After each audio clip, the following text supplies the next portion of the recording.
menarik itu pada tanggal 13 November tahun 2024. Artinya produk itu kami tarik kembali, baru BP POM mengeluarkan kebijakan itu. Jadi mungkin itu sementara. Adapun berkaitan dengan turut serta pasal 55 terhadap kasus ini, ada beberapa pihak yang terlibat di dalamnya, namun pihak penyidik tidak menarik pihak-pihak itu.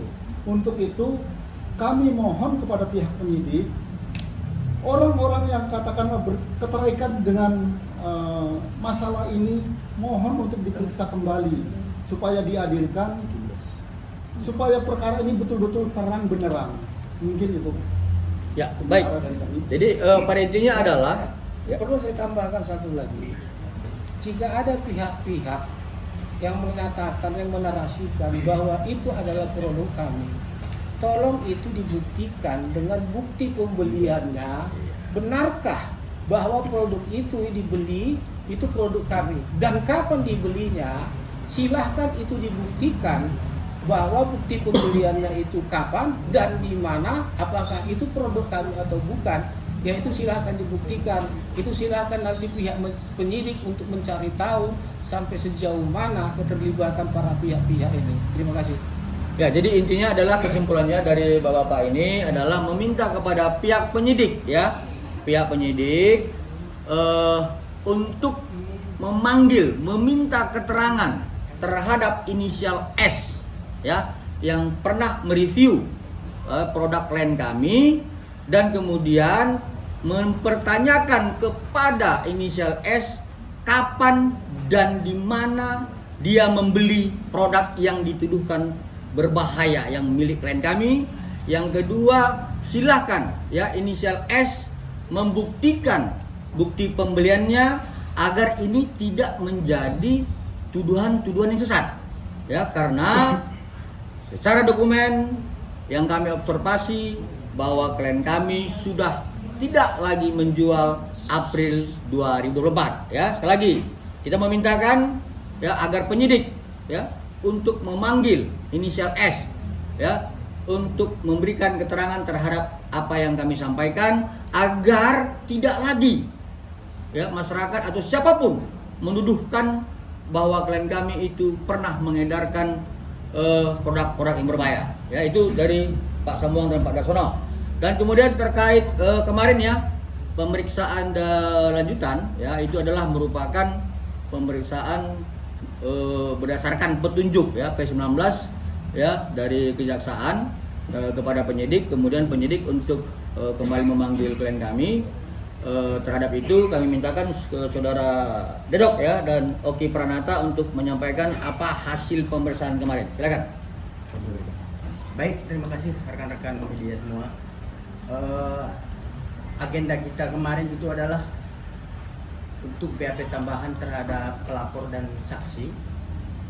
Jadi kami beranggapan bahwa pertanyaan-pertanyaan yang diajukan oleh penyidik kemarin itu adalah sebuah petunjuk.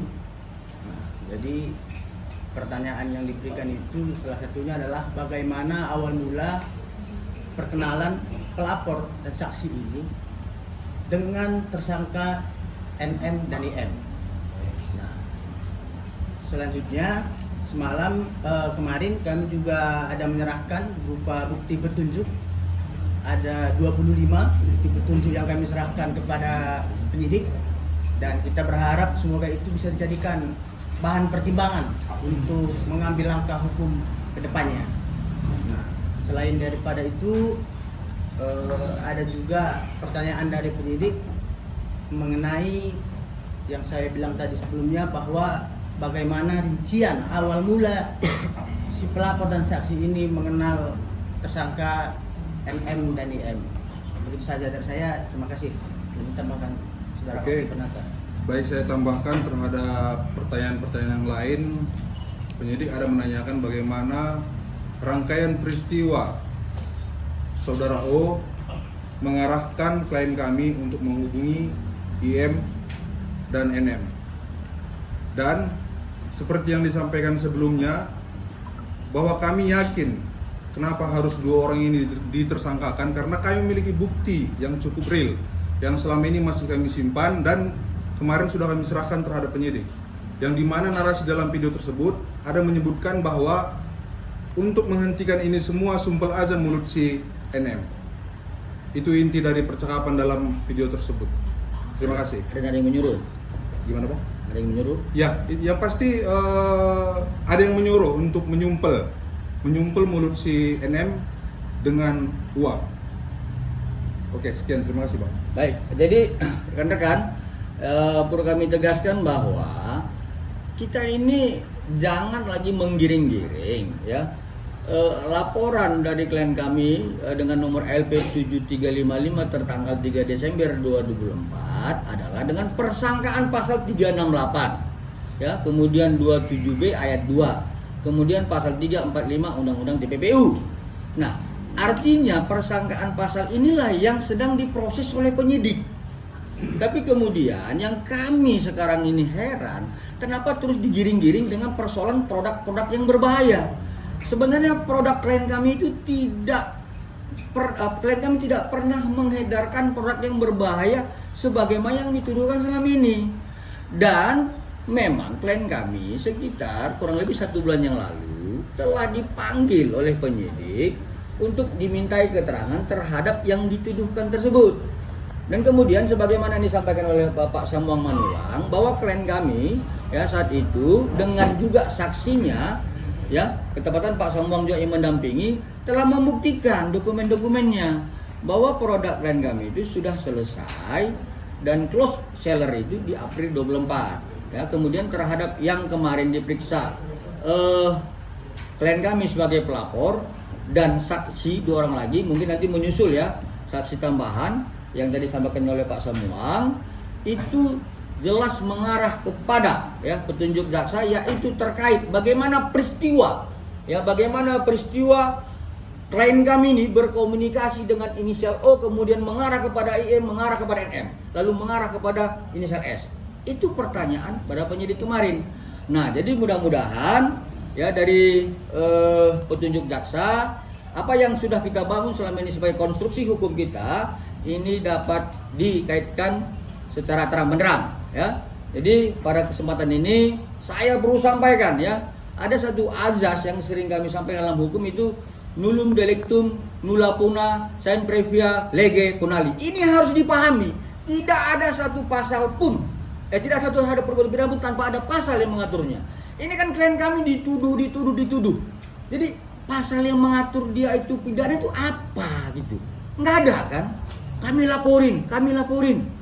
Salah satu yang saya sering dengar, kemudian dikatakan bahwa klien kami itu merekam dapat dipidana, artinya dengan pasal 31 Undang-Undang 19 tahun 2016. Sebenarnya bukan begitu penyebutannya.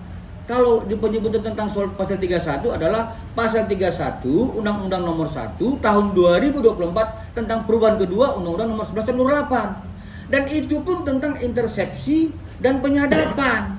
Yaitu dibedakan, intersepsi penyadapan terkait dokumen elektronik dan informasi elektronik berbeda dengan merekam. Itu sudah dijelaskan di dalam putusan Mahkamah Konstitusi nomor 20 tahun 2016 di halaman 96. Ya itu silakan dibaca. Ya seperti itu.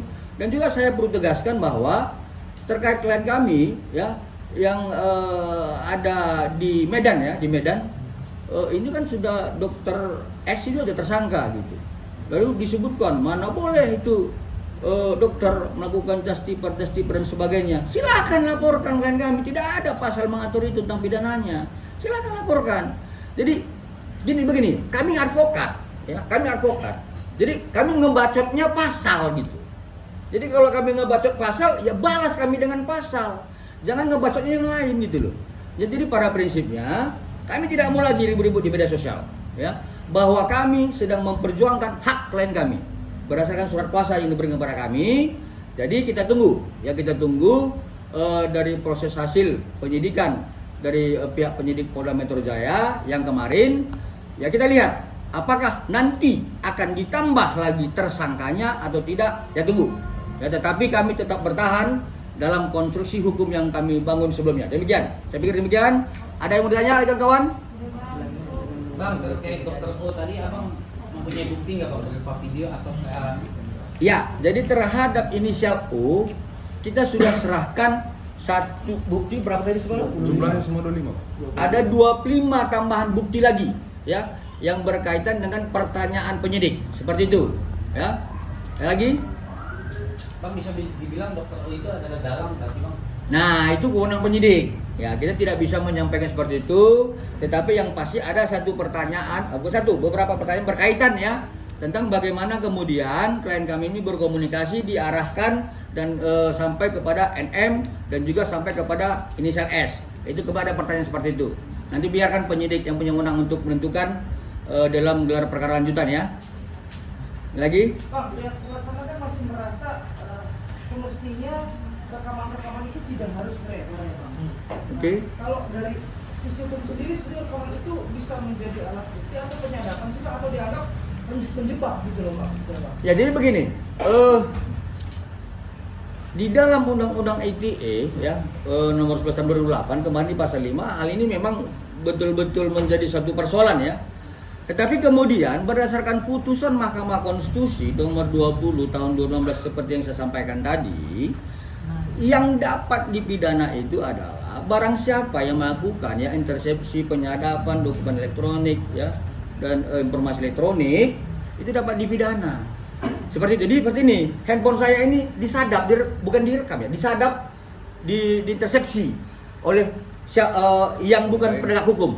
Seperti yang bukan kejaksaan, bukan penyidik, bukan KPK, tapi orang lain, itu dapat dipidana. Tetapi merekam itu dengan frasa yang lain disebutkan, itu di pasal di halaman 96, silakan dibaca ya, kawan-kawan ya. Silakan dibaca di putusan Mahkamah Konstitusi nomor 20 tahun 2016. Artinya apa? Kalaupun hal itu menjadi sebuah pidana, ya berarti putusan-putusan pengadilan lain itu salah dong.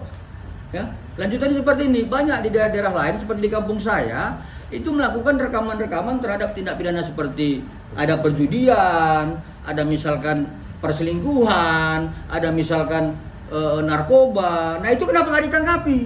Nah jadi jangan disamakan intersepsi penyadapan dengan merekam.